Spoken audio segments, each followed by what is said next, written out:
Chers téléspectateurs, ban à notre Père. Suivez votre série télévisée du groupe Chrétien Ambassadeur chaque dimanche à partir de 15h15, la diffusion et la rediffusion chaque mercredi à 23h30. Restez branchés et vous ne serez pas déçus.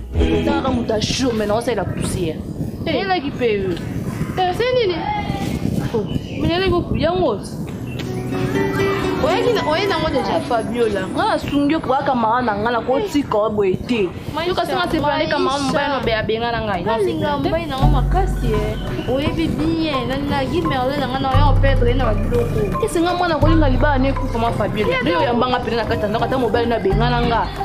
Poza ka kama na na ko solo mabeti. Soko ezabi. Ese no. Soko to boy no ngasi na. Ndeni. Kasi sirengi mbonga na yelo ko somo na to mshabi. Ndeni. On a simba na tongo na soutien. D'ailleurs mon a peut-être doit bosser porte nous d'ailleurs kota ya mon eloko. Et bon maraté ezako na condition mo ya mabeti. Kokote na mai en chocolat na biloko ko lia et na condition té. Quand yo chela ya lia yango. Ya yo tsa ku maluba te. Donc on a so bando loba na e parfois na pousser loko e personne na pousser kele. Atoko na zonga. Ah ya okosi sata maloba ta obenga na ye. C'est bien parfait. Si je comprends, ils ont vraiment poussé moi à domination. Il y a domination, il y a. Ne pas au tir, on peut monter mon appétit. Ils ont go bang en elo et bon maître qui ont les cas d'y arrêter. Ça va, on vit question dans yeux locaux. Et à la peau, chila bimanda. Bon, on a linga malheur na katanda qu'on est. Ah bima. Quand il y a benga na ngaka. Bima. C'est un rapport. Quand on va sort. Quand on va le baba français, on va aller au simba ya. On a autre comment qu'il non c'est une grade de transport comment on a la route si ka otara ngai ya ba $5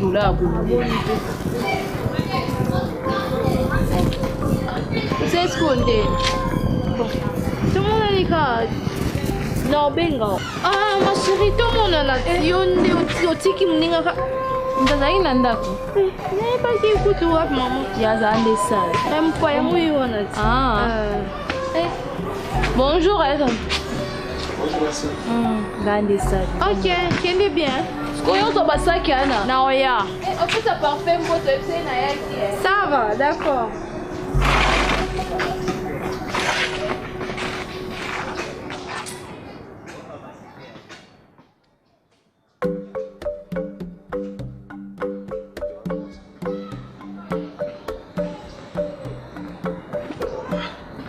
Je peux, je me suis assis, je peux. Ça me dérange.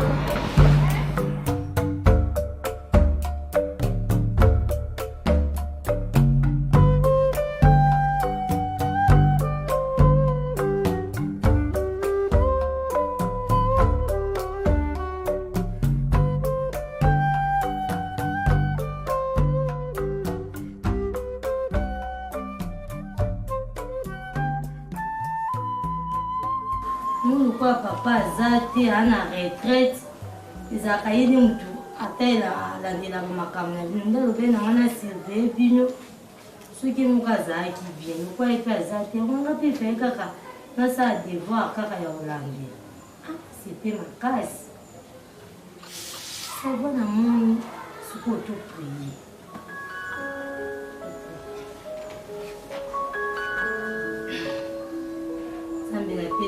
Merci papa. Atiki mwana ngai Kevin asala loboko na yo.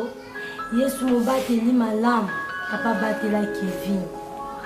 Yesu zala na Kevin na classe ninga akendaka.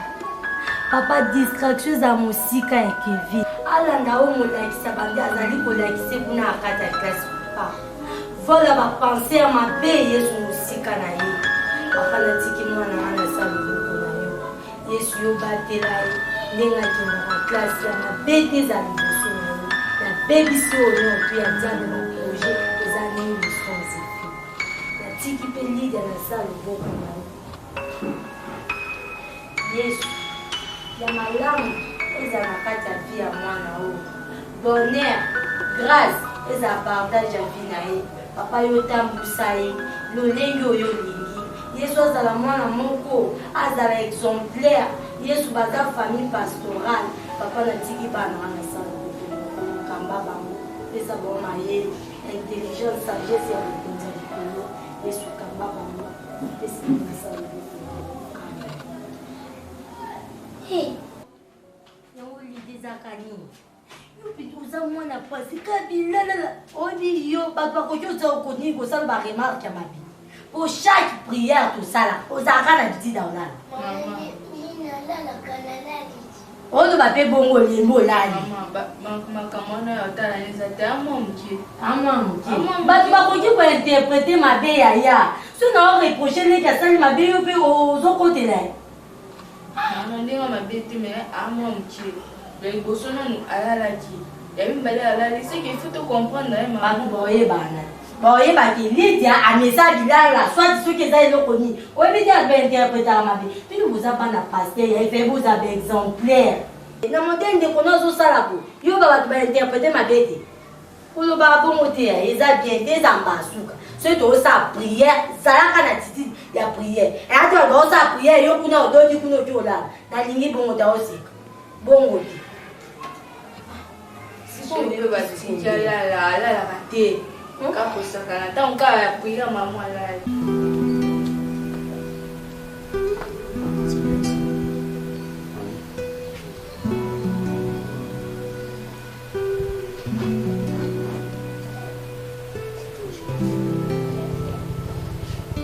Donc c'est ça ce qu'on a fait. Le chef nous a demandé de donner la mise en forme, de mettre tout ça bon. Tout bundi avec les amis, tout le monde va avoir résultat. Mais pour changer, comme je t'ai dit, c'est fantastique. Ah mais tout ça, c'est toi qui as fait ça? Bon, j'étais pas seul, hein, c'était avec les autres. Ah, en équipe. En équipe, oui. Wow. Ensemble, on a pu faire sortir ce que tu vois. C'est formidable. Génial. Bon, la suite, je viens d'être et montrer après parce qu'on doit déjà quitter. Oh. Tu sors? Ouais, je vais faire un petit tour là avec Fabio. Ah, ok. Donc, je pense que tu as sauté. Hein? Ah, c'est normal, des fois, tu vois. Le couple, il faut éviter la monotonie. Hein? Ah, quelle monotonie, toi aussi. Parce que vous êtes tout le temps à la maison. Fabio là. Des fois, il faut aussi innover. Vous faites le tour avec la femme. Vous prenez de l'air. Ça fait du bien. Hein? Oh, c'est toujours comme ça. Oui, il ne faut pas rester monotone. Je viens, je reste à la maison, je reste à la télé. À très bientôt. C'est bon. Fabiola. Fabiola.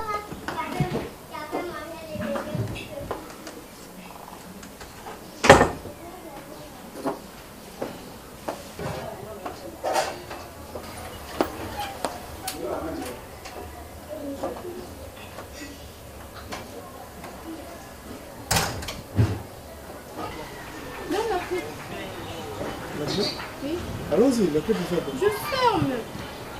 Arrête de faire ça, allons-y. Hein? Tu fermes comment? Allons-y comment? Je ferme la maison. Nati Kanda connaît. Non, il y a quelqu'un à l'intérieur, quelqu'un qui... Maman, allons-y, ne perdons pas le temps. Parfait, je ferme la maison. Na koti Kanda qu'on a étranger. Qu'est-ce que tu veux dire par? Je vais fermer la porte. On ne ferme pas parce que Jules est à l'intérieur. Allons-y, arrête de perdre le temps. Tu vas t'asseoir ici. C'est pas grave. C'est déraisonnable, Moutouloua, il y a pas dans les bandes. Ça veut rien dire ça. Allons-y. Si vous ne m'avez pas fait un salon. Depuis quand on t'a dit que tu as Je dis, il sort dehors, la kangi porte, c'est tout. Je ne donne pas la clé, la maison ne sera pas fermée parce qu'il y a quelqu'un à l'intérieur. Allons-y, c'est tout. Ok, je ne sors pas. Fabiola. Je rentre. Fabiola. Fabiola. Fabiola.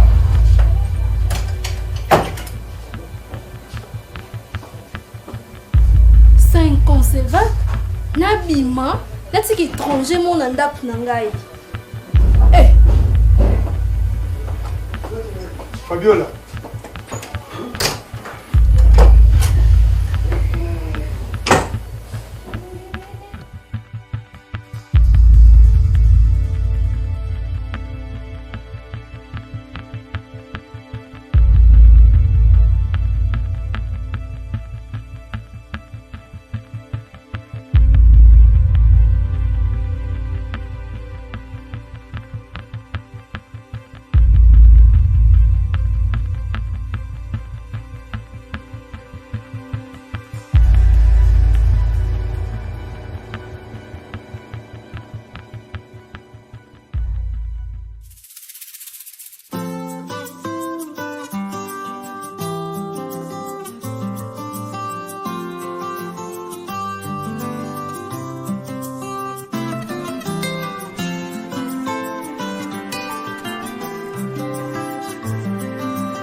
Oui, entrez.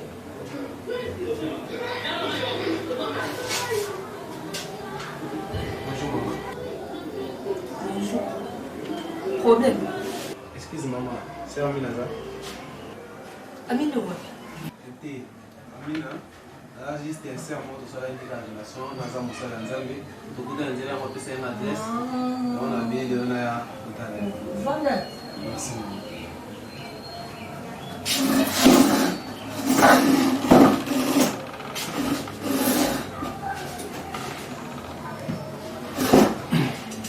nasependeza malamu bamakambo wango naza babagene soki baza boye kolanda makambo nzela nzambe eza malamu nini sikoyo amina bozwaka olinga oyaki mpo popartage na ye lelo Comme apesaki adresse nakende na okobanda kopartage na bandeko mosusu yango na ye mpe surtout partage na ye liloba nzambe. mais malheureusement amina yango aza te akesala examen na ye lelo efasi examen ataki. Je donne. Comment ici qu'on est? Oui, justement, j'étais parti là. J'ai fait connaissance. C'était juste une connexion avec une maman. On l'appelle ce jour aussi maman Yabana limité. Ah bon?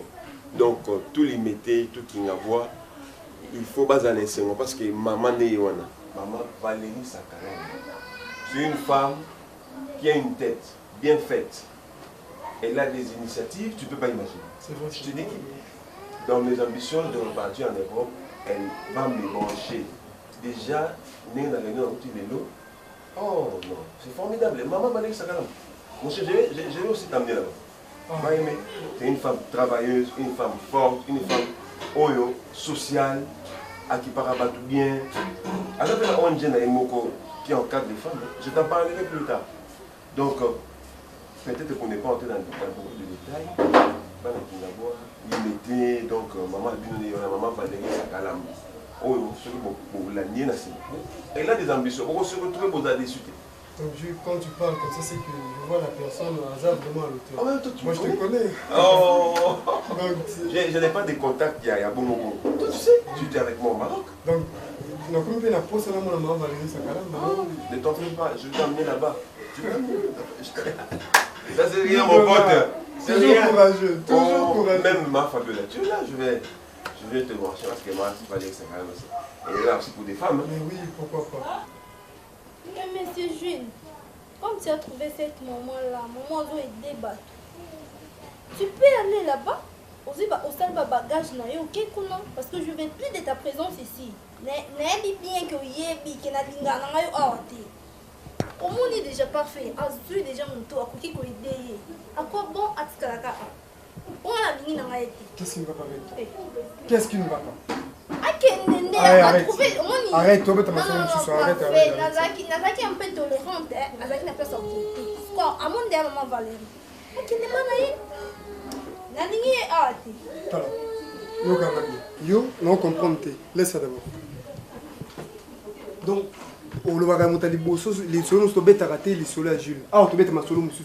Mais comment tu as sursauté n'importe quoi? La pétition est ici là. Non, qui n'est pas ma Valérie. La ligne d'un côté, toi, non, le boyo pâté. Au comprenez. Et puis, dans hypocrite, tu sors de ma maison, bimas. Merci vraiment, maman. Oui, personne tout bas ensemble, va chercher ma colo et puis ça me l'a cabanou. Et Coco Tananga Awa, Zam déjà le Belakingai.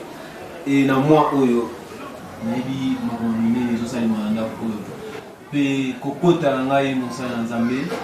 Nayebi ete ndako oyo epambwami oyo ye nasepelaka na nzambe ntango nyonso tu place nakendaka azalaka na ngai elongo nayebi ete ndako oyo komona ndako mobimako seke ezalaki baplan ya basatan obele baprépare mpona kobebisa awa na ndenge nga nakoti awa ezali ya neutralize e mwa oyo nyonso oyo osalaki nyonso oyo bazalaki nango besoin ezopesamela yo kaka na mwa oyo yango na kondima na yo kaka mama soko ntika kondima ondimeli kaka nzambe oyo biso tosalelaka akoyanula mpe akosala nde biso mpe ndenge toza wana toza bato moko tozalaka tolikaka na bachate na mpona kosala bapriere pour nous ça va mieux les prières nous surtout au moment au sein pas la mission tout ça vraiment prêt pour nous ça là tout ça va mi balé parce que nous on a un mission avec va pêchement peut que les place musus tout comme on a dit les fois que place musus côté on a fait les gars ah on a profité na kutana c'est rami na comme na kutiete et na kutana maman ça me vraiment sur le coup mais la mission sur côté ka pondima na moi oyo ma ko amener les salaires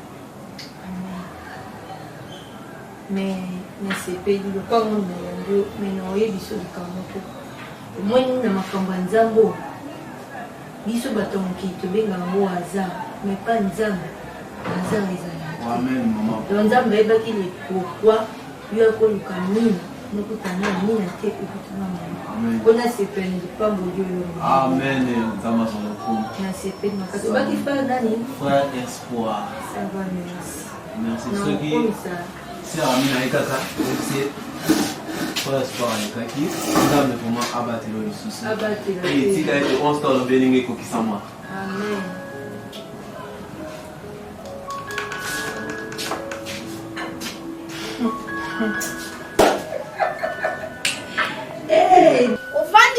assez ici non on se voit nous bon niveau mais toi on peut être ensemble sur le terrain Fabiola so continue pe sana calme wana ndaye biso yo vale kimia ofi ozo ka te tonto mo vana tron loka apo jiflinga so continue na baki assez lumière pas assez mais mo tu ba ofi ozo jiflinga pour naji o jiflinga pour naji ji mona pourquoi ko kate ça zo bagage na mama ozo continue voyons jiflinga pour naji na ndapo so ji na mos na ndapo otika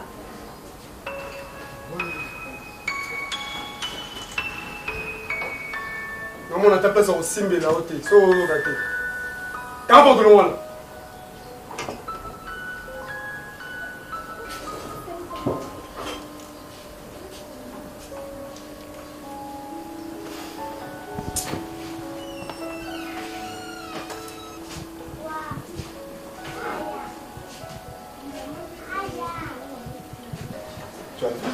tu es présent Guy Merlin tu me donnes raison, je t'avais dit que la fois passée on était avec toi, on a beau parler, tu m'avais donné quelle parole? Je t'avais dit que j'avais observé, mais ça continue. Jusqu'au point de gifler ta femme, c'est ce que je refusais, c'est ce que je craignais, mais je ne veux pas que demain mon nom soit étalé. Par-ci, par-là, on parle de moi, que tout ça est venu pour détruire le mariage de Fabiola avec Parfait. Maintenant tu me permets d'abord de partir. Écoute-moi, je suis prêt de partir. Je sais que j'ai reçu de mes parents, moi je sais comment obéir à une personne. Devant autorité, je sais comment obéir. Moi, la camarade de Fabiola, s'il fallait le bana, boya le bâti, soit n'importe quoi, soit on a payé, c'est quoi? Je suis pas là, moi je suis pas là, je crains que vous vous boyez à cause de moi. Non, mais moi quand même. Tu es hors de tout ça. Comme on n'a pas cité toi, tu es hors de tout ça. Ça va? Moi je te rassure que tu sois calme. Reste calme, il n'y a rien. J'en ai marre. J'en ai marre. Je ne suis pas habitué comme ça, Parfait. Permets-moi de partir. Où tu veux agir? Je prends mes affaires, je pars. Non, je... Assieds-toi, on va en discuter. Comment tu peux décider comme ça? Ce n'est rien, je te dis ça, les femmes sont toujours comme ça. Il y a des femmes qui sont... Ils sont comme ça, je vais vous laisser en paix. Non, je le comprends, calme. Non, calme-toi. Calme-toi. Je vous laisse quand même aller dans le... On est à l'aise. C'est entre nous, tu sais, on est très à l'aise. Tu sais comment moi j'étais accueilli au Maroc quand tu es venu pour étudier. Tu étais presque un bébé, presque un prince. Avec ma copine marocaine. Banalisons tout ça. Tu sais tout ce que moi j'ai fait pour toi, mais je m'étonne que ta femme est très décédée. Tu veux m'écouter? La fois que je te parlais, mais aujourd'hui tu es venu. Écoute, ce n'est rien. C'est moi qui suis le chef ici. Ce n'est rien. Ça va? Le monde est méchant. Non, reste calme. Le monde est méchant. Je banalise ça. Le monde est méchant, le monde est méchant. Ça va? Ce n'est rien. Fais semblant comme si rien n'était. Tu sais, dans la vie, il y a des... Bon, je te promets, demain, si tu pars au boulot, tu ne vas pas me trouver ici. Je vais partir. Pas question. Je te promets, aujourd'hui, je remets des mecs quand tu vas partir au boulot, tu ne me trouveras pas ici. Non. Pas jusqu'à ce point. Moi, je n'étais jamais autorisé de quitter. Pourquoi quitter si tôt? Moi, je suis un courageux. Hein. Je suis un courageux, je vais me débrouiller, tu sais. Je vais me débrouiller, je vais m'en sortir. Ça, je ne le discuterai pas. Mais je ne t'autorise pas de quitter ici. Ça va? On reste calme, on verra ce qu'on va faire pour que tu réponds ton chemin pour regagner l'Europe. C'est rien, les femmes sont des blabla, tu vois. Ça représente rien. J'espère que maman pasteur a dit ça na yango ndenge po benga kinga na préféra kinga moko na ya na lo ba vérité na makambo.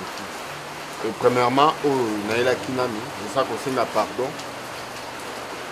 na ndenge tozaki audacité à kosala makambo tout sans permission na yo. Il y a un groupe de prière, il y a kokene et pas bandimi ba nuit de prière et ça idée et a qui pas na ngai. Donc na sollicité qui frère bourgeois nous sommes sans permission na. Oui.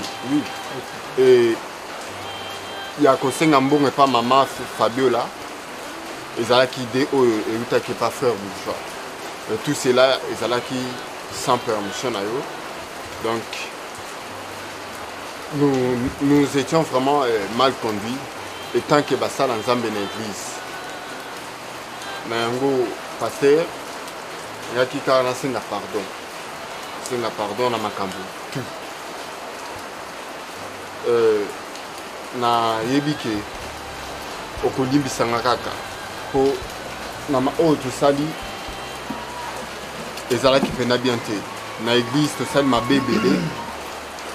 Et puis ce mot est Banzimi. Frère, vraiment, et le sali, ce n'est pas bien.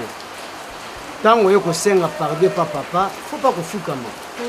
Non, parce que quand même, tu sali ma bébé.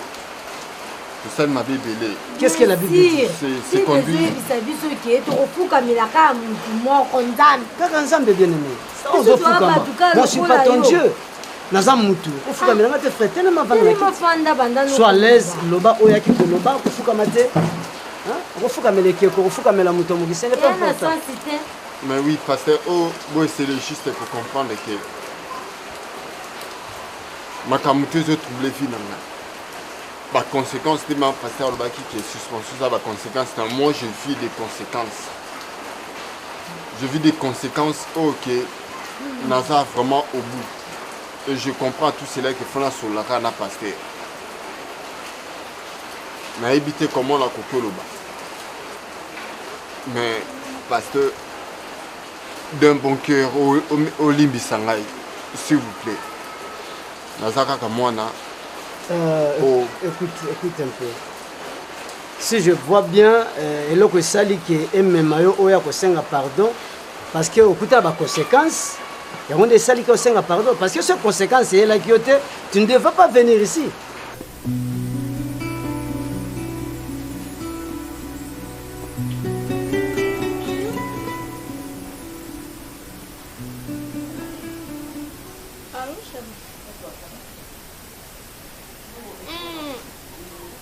Bon, c'est possible oya la pause non. Chérie, na salle de surprise, moi, bien ma case. On a posé il y a calendar. Mais surprise, va le baron. On a posé, collé dans ma kiosque, bien manger à la maison, on a salle le mois en bas, en bas. Na vie de surprise, na un bissor. Yo y a rara, yo y a. Et ça déjà prêt, la Julia na salle. D'accord, je t'attends, chérie. Ok. Ouais.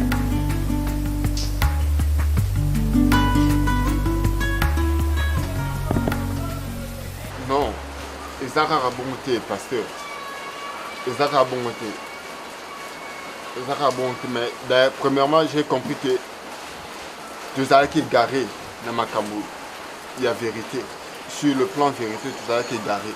Dans ma église, donc tu comment qui se conduit autrement. Comment n'est-ce pas le babou? Si vous frère d'être, il y a pardon, à qui frère bourgeois, bazar qui vont y aller ensemble. C'est ça. C'est ça. Oui, Et Kolukana na ya awa. Je passais tout d'abord, premièrement, le temps dans le frère bourgeois. Je me un peu convaincre, tout y a tout ça, pardon, mais Azalaki toujours convaincu, Atika la rapace Azali.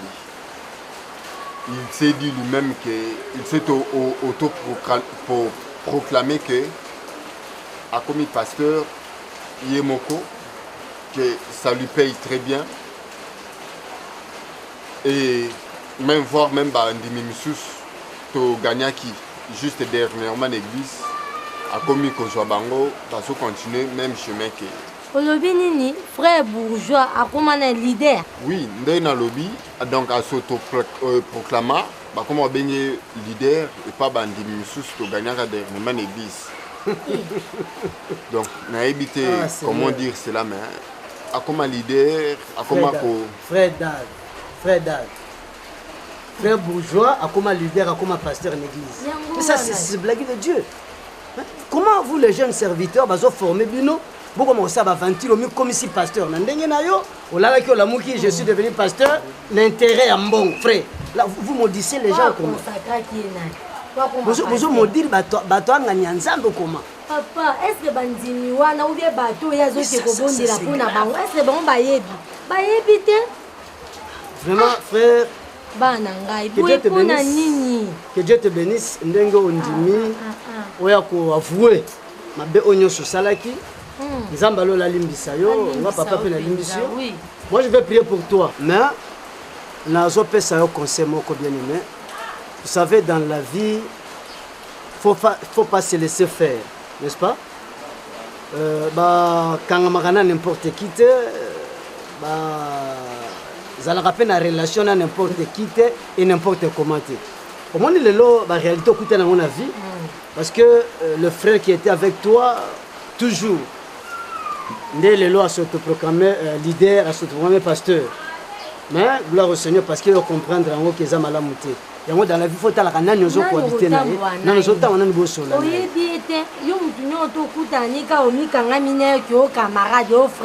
Est-ce que vous avez même dans des églises, oui, il y a aussi des gens comme cela. Au assemblée la quand même état naïe ils ont bien fait. Bateau ba rapport ba détruire ba ninga mususu. Aux ana destiné bien au kamina mutane ngona à désorienter, c'est fini. Donc il faut s'en mêler dans la vie pour éviter que tambola na bateau ndenga. Faut bien aimer koko fuka ma.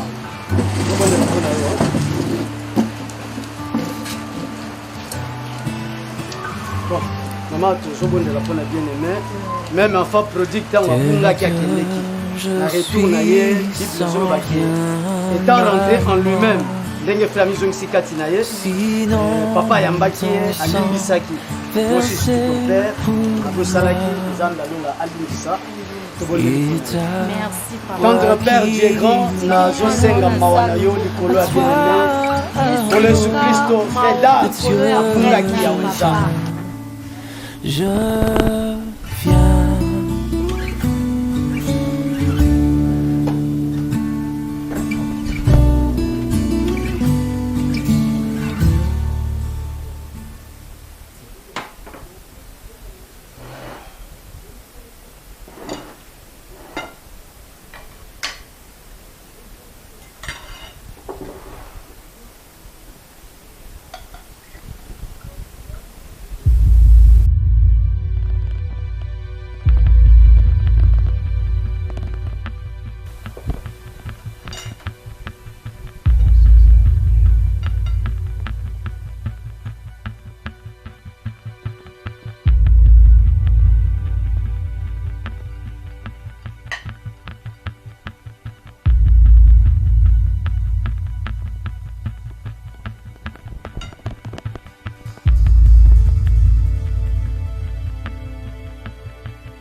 thé, on a mis ça, oui, maman, enfant de lait. C'est pour toi ça? Madame, je vais demander quoi? Je sais que dans cette maison, c'est moi qui suis, comme vous dites, Moupaya. Les Moupaya dans cette maison, c'est moi. Quand vous avez fait ça, je sais que c'est pour moi. Parce que depuis que je suis là, à 7 heures, vous n'avez jamais préparé. Mais tu as bien dit. Je t'ai jamais servi à 7 heures. Comment on a mis sur mais je sais que c'est peut-être pour moi parce que je suis étranger. Madame Moupaya, ah oui. Et puis madame, non, c'était bon. Et vraiment, c'est bien préparé. Vraiment, c'est ce que j'aime. J'aime les bananes. C'est ce que tu aimes. Moi, je fais pour mon mari. Toi, tu me dis c'est ce que tu aimes. Je fais ça pour toi. C'est bien préparé, madame. Si tu oses encore, donc, si on te parfum, il y a non, tu as fait quoi? Je t'ai giflé. Non, tu m'as giflé, moi? Oui. Non, tu as osé me gifler? J'ai osé. Et je peux encore ajouter. Comment ça? Est-ce que c'est pour moi? Toi, tu as osé me gifler. J'ai fait ça. Est-ce que tu sais à qui tu as fait? Non, essaie de t'apaiser. Tu sais à qui tu as fait dans cette maison? Tu sais, aujourd'hui. Tu sais à qui tu as fait? Aujourd'hui, tu te débarrasses. C'est bon. Tu prends tes affaires. Je t'acclame. Je t'acclame. Je vais quitter cette maison. Oui, aujourd'hui même, tu vas quitter. Une minute, je vais te montrer. Comment ça? Je vais te montrer quelque chose.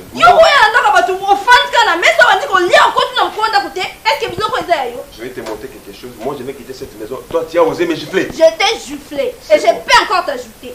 Je te félicite. Qu'est-ce qu'il y a? Ajoute. Oh, c'est quoi ton parfum? Quoi, il expliquer ni na quoi il s'est niqué. Na ça qui on a mis ça. J'ai la fin de la messe. Essaye de suivre cette vidéo. Eh, soit que boy non ga sina. Eh, kasi si comment la yelo ko somo na to mfuma do. Et toi on simba na. Tu on na soutien. D'ailleurs on a peut-être doit bossa pour côté mon elo. Tu as vu? Tu as vu ça? Tu as reconnu les personnes qui sont là? Mais où est-ce que tu es ça où? Moi je suis dans cette maison. Tu ne peux pas me poser cette question. Toi tu m'as giflé. S'il vous plaît.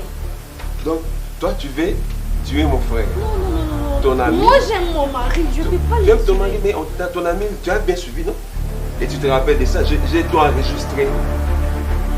On t'a apporté des guigris. Pour que mon mari n'aille pas avec camarade. C'est mal compris, c'est pas ça. Tu m'as giflé. Si ça me plaît, mais tu m'as giflé, c'est ça, non? Je t'ai acclamé, c'est ça. Et puis, tu as dit qu'aujourd'hui, je vais sortir de cette maison. Si moi j'ai exhibé cette vidéo à ton mari qui est mon ami, ne fais pas ça. Qui va sortir de cette maison? Pardon vraiment. Comme il est tenté de venir, je vais voir si je peux te montrer non. la vidéo. Je ne peux pas tuer mon mari, c'est juste. Tu as voulu tuer ton mari. On t'a apporté des gris-gris. Moi, son ami, j'ai suivi ça. Et je mange, tu viens, tu me gifles. Tu dis que je suis un papier hygiénique dans cette maison, tu m'as giflé.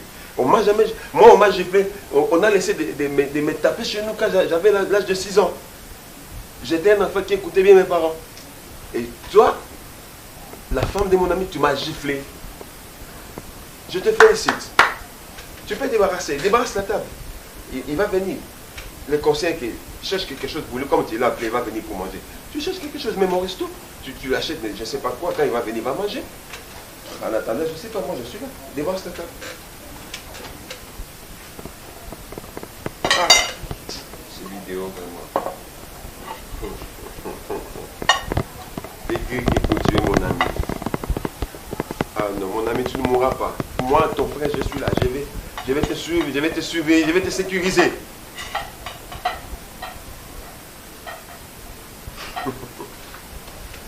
Ah, il ira bien, rien les derniers.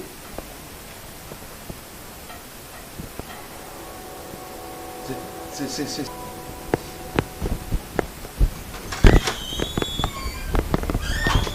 Jules Donat. Oh, mon ami. Jules Donat, mon ami. Ça va? Ça va très bien. Et toi? Oui, ça va bien, merci. Est-ce que je peux? Tu me dépasses, ça ne dérange pas. Madame, je suis là déjà. Elle n'est pas là. Non, elle n'est pas là. Je suis sorti de la chambre, je ne l'ai pas vue là. Comment ça? Je ne sais pas si elle est là. Fabiola? Je te dis qu'elle n'est pas là. Je suis sorti de la chambre. Tu sais ça? Je ne sais pas là où elle est partie, elle n'est pas ici. Mais elle est sortie? Oui. Comment ça? Elle m'a appelé, les femmes sont compliquées. Ah, Moussala, non, la peau, tu viens manger à la maison. Qu'est-ce que ça va pas?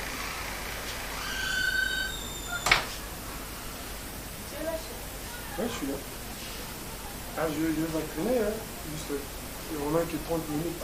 Comme ça, je vais déjà rester 7 minutes. C'est pas directement en fait.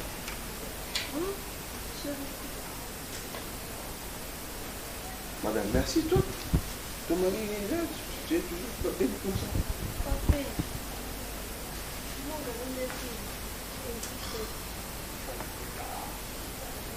Qu'est-ce que ça va pas? Et c'est quoi ça? Ton téléphone ici, tu sais ça, beaucoup d'options. Non, on va prendre. Beaucoup d'options. Qu'est-ce que tu as emmené? Oui. Qu'est-ce que tu as emmené là?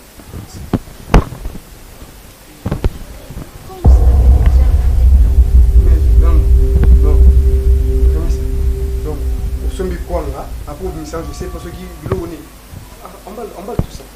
Bon, comment on a poubelle? Tu allais quand même laisser dans mon bureau. Tu peux me laisser parler? Dans mon bureau, comme ça. Dans un lien au moins, c'est dans la lambi, bureau ici qui peut-être avec des distraits, je sais pas, trop à faire. Dans mon. Tu as jeté ça et tu te permets de consommer un bureau dans un restaurant. Est-ce que moi j'avais envie? Mais déjà, ma belle, maintenant tu vas manger quoi? Ah oui, j'ai fait. Non, c'est pas normal. C'est pas normal. C'est quoi au juste?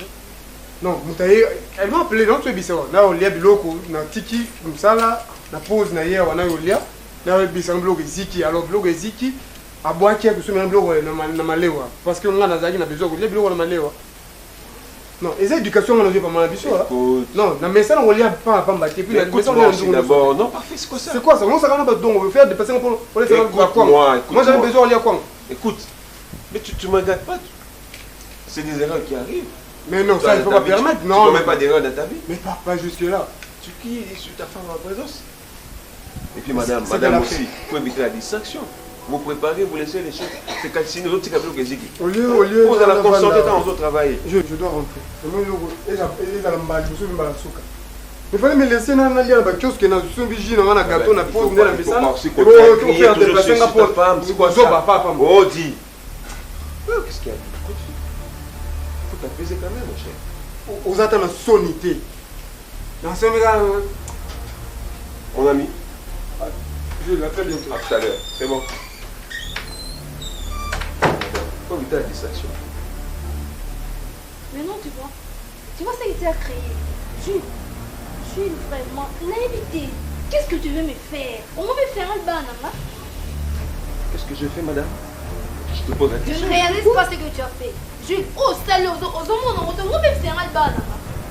Hein? Maintenant, qu'est-ce que tu veux créer? Mais madame, je t'avais applaudi, je t'avais acclamé quand tu m'as giflé. Donc, il faut m'applaudir. Je t'ai sauvé. J'allais montrer ces vidéos à ton mari. J'allais lui montrer ça. Mais je me suis ressaisi, j'ai dit que non. Parce que c'est les premiers fuseaux. Je n'ai pas montré. Tu as compris?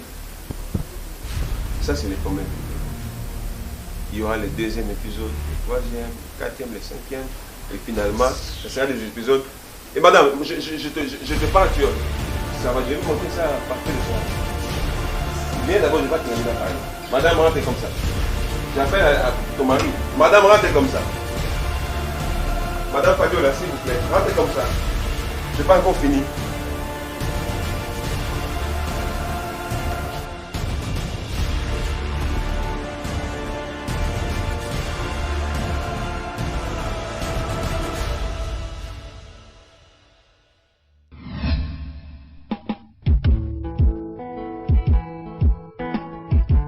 Chers téléspectateurs, ban à notre Père.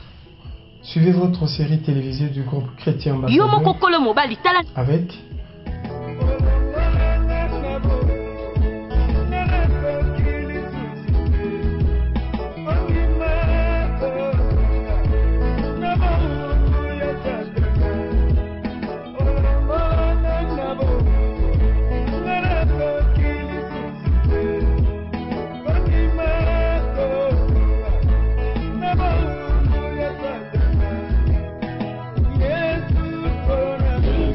chaque dimanche à partir de 15h15, la diffusion et la rediffusion chaque mercredi à 23h30. Restez branchés et vous ne serez pas déçus.